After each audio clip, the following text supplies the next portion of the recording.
Good morning बंधुरा आज के गोवाय आमादेर थार्ड डे। आज के आमरा जाबो आंजुना बीच, भागाटोर बीच, ओजरान बीच। এই बीचগুলো দেখার জন্যই মূলত আজকে যাব ওইদিকে। মোটামুটি আমরা দুজনেই পুরো রেডি হয়ে গেছি। সকালবেলায় খাওয়া দাওয়া কিছু করিনি, খাওয়া দাওয়ার সাথে কিছু নিয়েছি। বেরিয়ে দেখা যাক, কোথাও যদি কিছু পাই খাবো, নালে সাথে খাওয়া দাওয়াগুলোই আমরা করে নেব। হ্যালো গাইজ, আজকে আমাদের গোয়াতে হচ্ছে থার্ড ডে। আজকে আমরা এই দিকের বিচগুলো কভার করবো। ফার্স্টে কোয়েরেম বিচ থেকে শুরু করে তারপরে তার আগে আরামবোল বিচ, যেটাকে রাশিয়ান বিচ বলে। আর আমাদের আজকে প্ল্যান হচ্ছে মোটামুটি তাড়াতাড়ি ফিরে নিচে আবার স্নান করা।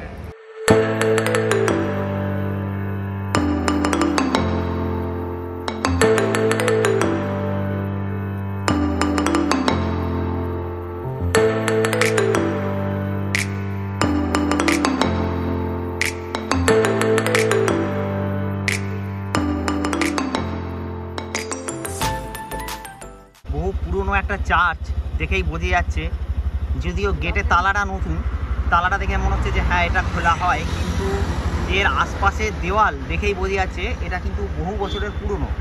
সেই সঙ্গে এদিকটা এরকম সুন্দর সাজানো। আমরা কিন্তু এখন বেরিয়ে পড়েছি। ভীষণ সুন্দর কিন্তু রাস্তাঘাট।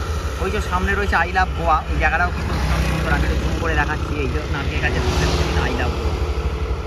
আমরা যাচ্ছি কোয়েরেম বিচ। আমাদের হোটেল থেকে কোয়েরেম বিচের ডিস্টেন্স হচ্ছে 31 কিলোমিটার, কিন্তু 1 ঘন্টার মধ্যে পৌঁছে। হ্যাঁ, ওই দিকে আমরা চলে যাব। তারপর ওই দিক থেকে দেখতে দেখতে আমরা আবার হোটেলের দিকে ফিরে আসবো।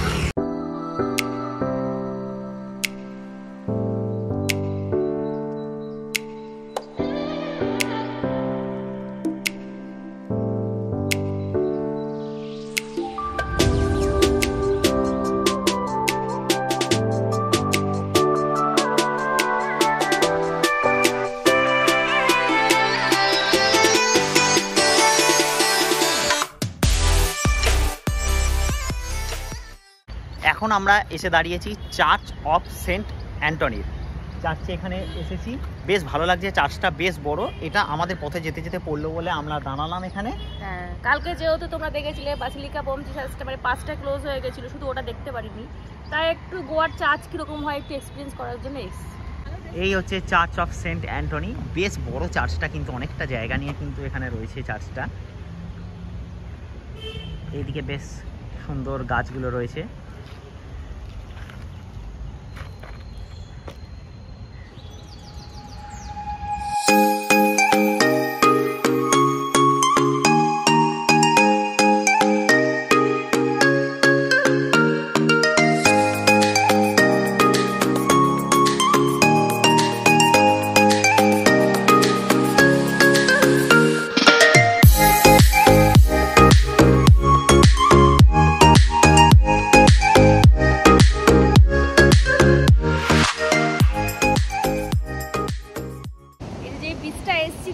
দেখছি না, খুব সুন্দর লাগছে। আর কাছে যাবো দেখি, মানে অন্যরকম লাগছে, দারুণ লাগছে বীচটা। এটা হচ্ছে কোয়েরেম বিচ। আর এখানে একটা ব্যাক ওয়াটারও তৈরি হয়েছে, দেখো। এই যে তোমরা ব্যাক ওয়াটারটা নিশ্চয়ই দেখতে পাচ্ছ, এটা ছোট মতন একটা ব্যাক ওয়াটার তৈরি হয়েছে। অলরেডি এখানে কিছু ফরেনাররা স্নান করছে। তোমাদেরকে এবার বিচটা দেখাই। সেরা বিচ, সেরা বিচ। দেখো এইদিকে পাহাড়, আর বেশ জলের ঢেউ কিন্তু প্রচুর। অনেকটা দূর, না পাহাড়ের উপর অ্যাকচুয়ালি বিচটা। এই যে এখানে ফরেনাররা স্নান করছে, 2-4 জন ফরেনার, কিন্তু এটা বিচটা দারুণ। ওই ধার পর্যন্ত দেখতে পারলে দারুণ হবে।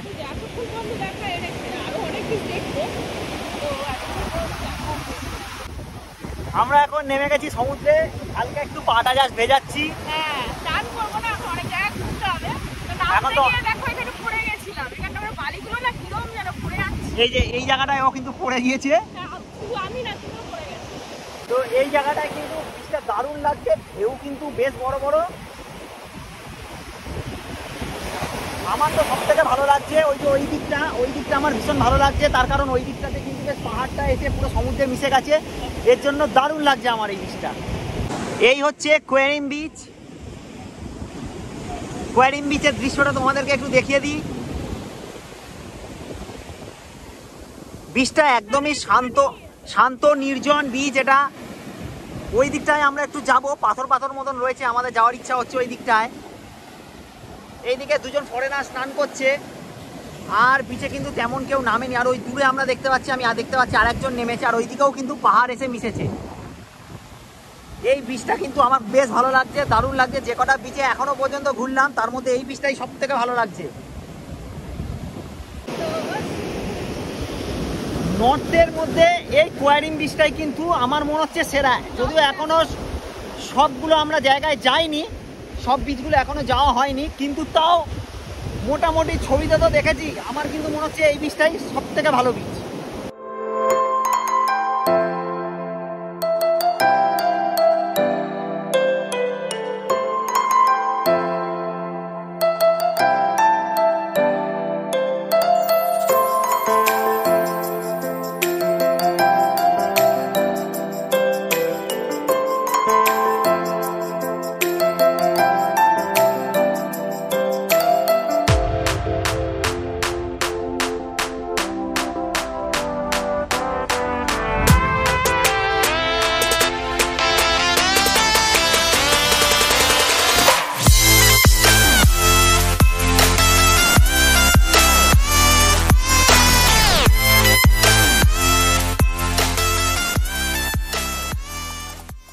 এই যে আমরা চলে এসেছি আরাম্বল বিচে। আরাম্বল বিচটা কিন্তু বেশ ভালো লাগছে। আরাম্বল বিচটা সবে মাত্র আমরা এসে পৌঁছালাম। এদিকে তোমরা সমুদ্রটা দেখতে পাচ্ছ, এটাই কিন্তু রাশিয়ান বিচ বলা হয় যেটাকে। এখানেই কিন্তু ফরেনাররা বেশি ভিড় করে। কেন ভিড় করে তা জানি না, কিন্তু বিচটা কিন্তু বেশ বড়। ওই অনেক দূর পর্যন্ত কিন্তু বিচটা এখানে রয়েছে। এদিকটায় কিন্তু একটু ফাঁকা ফাঁকা মতনই রয়েছে। এই যে মৈত্রী এখানে চুলে একটা কি করছে, ব্রেড বানাচ্ছে না কি বললো জানি না। এটা 20 টাকা নিচ্ছে তার জন্য, দেখতে কেমন লাগবে তাও জানি না। এখানে করে দিচ্ছে ওকে। এই যে এখানে সমস্ত ফরেনাররা বিচে নামবে বলে রেডি হচ্ছে। এই বিচটা মেনলি ফরেনারদের জন্যই আর কি। এই যে এইদিকে কিছুজন জলে নেমেও গেছে। এখানে কিন্তু প্রচুর বসার জায়গা রয়েছে এই জায়গাগুলোতে। প্রচন্ড খিদে পেয়ে গেছিল, কদিন ধরে একদমই খাওয়াই হয়নি, ভাতই খাওয়া হয়নি। বিরিয়ানি সবই খেয়েছি। মানে কালকে কাশ্মীরতে গিয়েও রাইস ছিল, ফ্রাইড রাইস ছিল। তো আজকে ভাত খেতে পেয়েছি। এখানে দেখলাম যে বাংলায় লেখা আছে, বাংলায় লেখা রয়েছে মাছ ভাত মাংস ভাত সবই নাকি 100 টাকা, ডিম ভাতও 100 টাকা। 120 টাকা করে। তো বাঙালি দেখা যাক কেমন খেতে। বাঙালি রেস্টুরেন্ট থেকে এখানেই ঢুকে গেলাম। আগে খেয়ে নেবো, তারপর যাবো ভাগাটোর বিচ। এই যে খাবার এসে গেছে, এখন খাবার খাচ্ছিল। 120 টাকা করে নিল। আমি নিলাম চিকেন আর ভাত, আর ও নিল হচ্ছে মাছ ভাত, রুই মাছ আর ভাত 120 টাকা করে। টেস্ট খুব একটা খারাপ না, বেশ ভালোই লাগছে। এখন আমরা এসে পৌঁছেছি ভাগাতর বিচের কাছে। ভাগাতর বিচের উপরটায়। এরপরে আমরা নিচে নামবো, সেটা সামনে দিয়ে রাস্তা রয়েছে, ওখান থেকে আমরা নিচে নামবো। জাস্ট এখান থেকে ভিউটা দেখার জন্য একবার এলাম।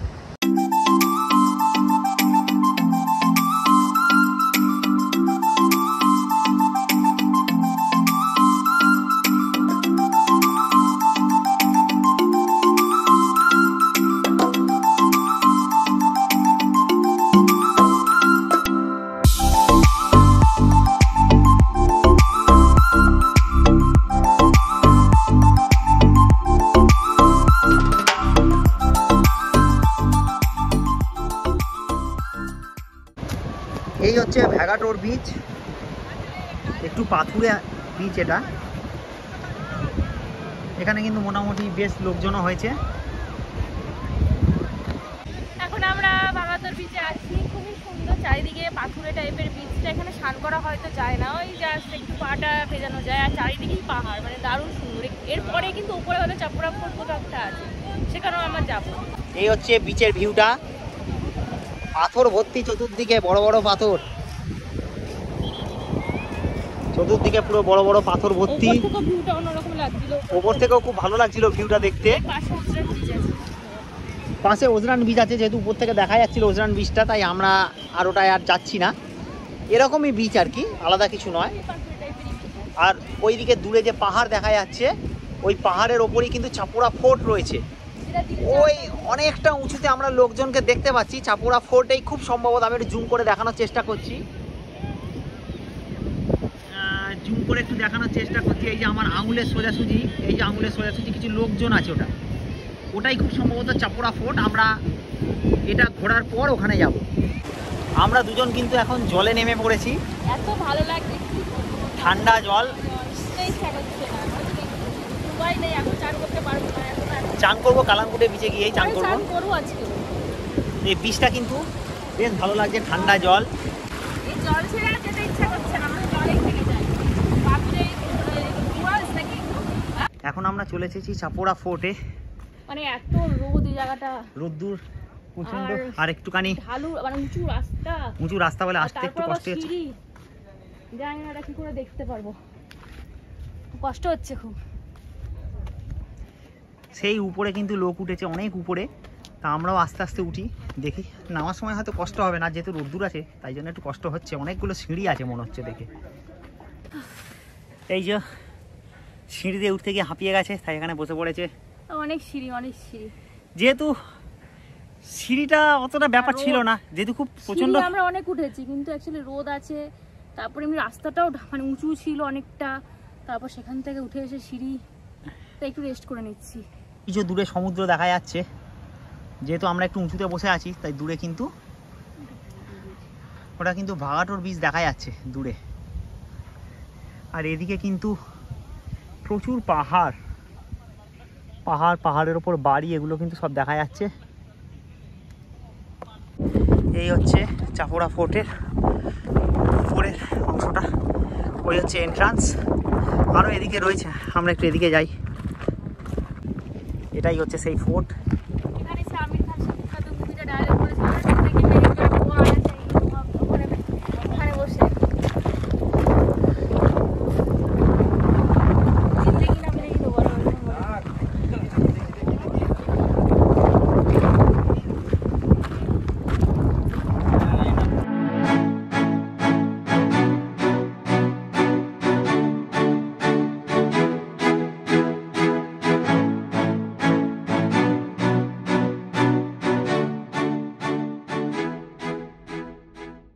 আমরা এখন দাঁড়িয়ে রয়েছি চাপড়া ফোর্টের উপরে। এখান থেকে সমুদ্রটা নিশ্চয়ই তোমরা দেখতে পাচ্ছ, আমাদের পিছনেই হচ্ছে সমুদ্র, যেখানে একটু আগে আমরা ঘুরে এলাম লাস্ট ভাগাটোর বিচ। ওই যে ভাগাটোর বিচে সব লোকজনকে দেখা যাচ্ছে। এটা কিন্তু অনেকটা উঁচুতে, আস্তে আস্তে যথেষ্ট হাঁপিয়ে গিয়েছি আমরা, কিন্তু উপরে রোদ্দুর থাকলেও প্রচুর পরিমাণে হাওয়া রয়েছে, তার জন্য কিন্তু উপরটা ভালো লাগছে। কিন্তু আসতে একটু কষ্ট হয়েছে, কিন্তু নামার সময় অতটা কষ্ট হবে না। এই জায়গাটা কিন্তু অনেক সুন্দর জায়গা, দারুণ লাগছে জায়গাটা। এদিকে পুরো সমুদ্র আর এদিকে পুরো ফোর্টের ওপরে পুরো জঙ্গল টাইপের হয়ে গেছে, বেশ ভালো লাগছে।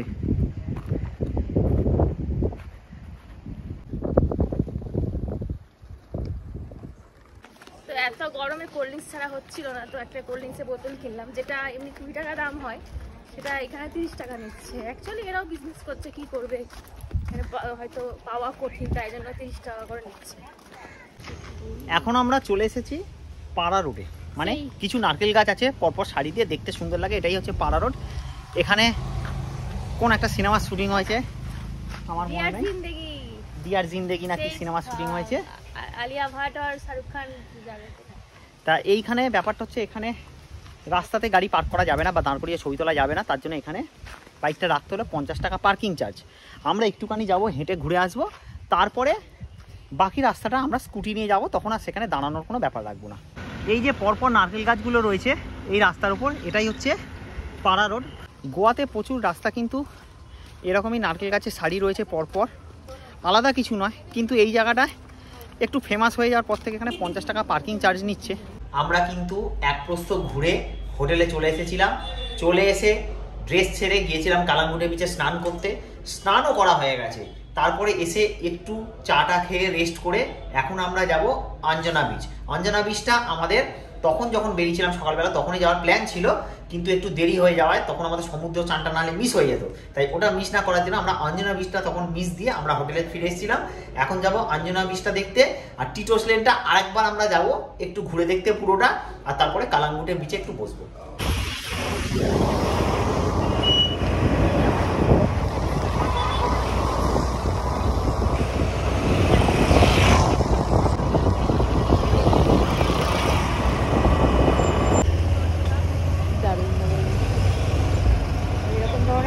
দেখলাম কি তো আমরা এখন অঞ্জনা বিচে চলে এসেছি।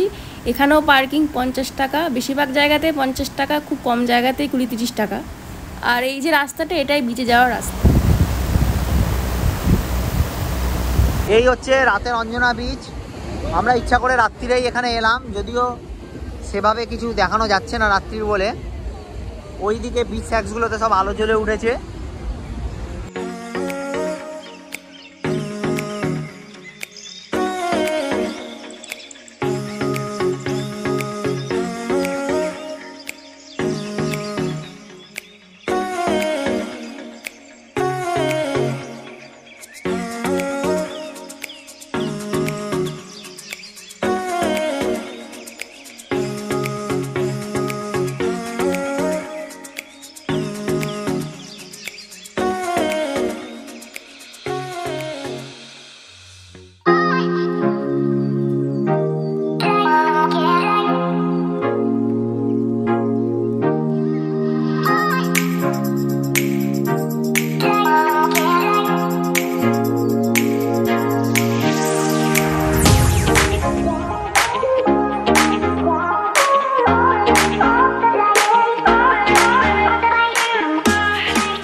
এই যে এইটা এখন আমরা অর্ডার করেছি, এটা কোনো গোয়ান খাবার।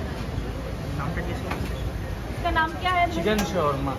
চিকেন শর্মা, চিকেন শর্মা এই যে বানিয়ে দিচ্ছে। এটা 100 টাকা নিচ্ছে এক পিস। জানি না কেমন খেতে, ঝাল কম দিয়ে করতে বলেছি। আমি খেয়ে দেখবো কিরম লাগে। এই জিনিসটা সব দোকানেই বানাচ্ছে, তো গোয়ান খাবার, মানে গোয়ার একটা খাবার হয়তো বিখ্যাত হতে পারে। তো খাওয়ার জন্য খুব এক্সাইটেড আমরা, কেমন খেতে হয় এটা।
কেমন?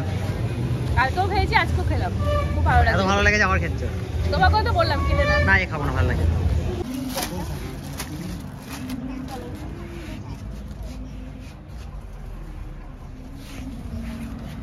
এই যে এখন আমরা ঢুকেছি একটা দোকানে, বিচ প্রিন্ট একটা টি শার্ট নেবো বলে ঠিক করেছি। আজকের ব্লগটা আমরা এখানেই এন্ড করছি। পরের দিন আমরা যাব সাউথ গোয়ায়। সেদিনের ব্লগটা দেখার জন্য চ্যানেলটা অবশ্যই সাবস্ক্রাইব করে রেখো।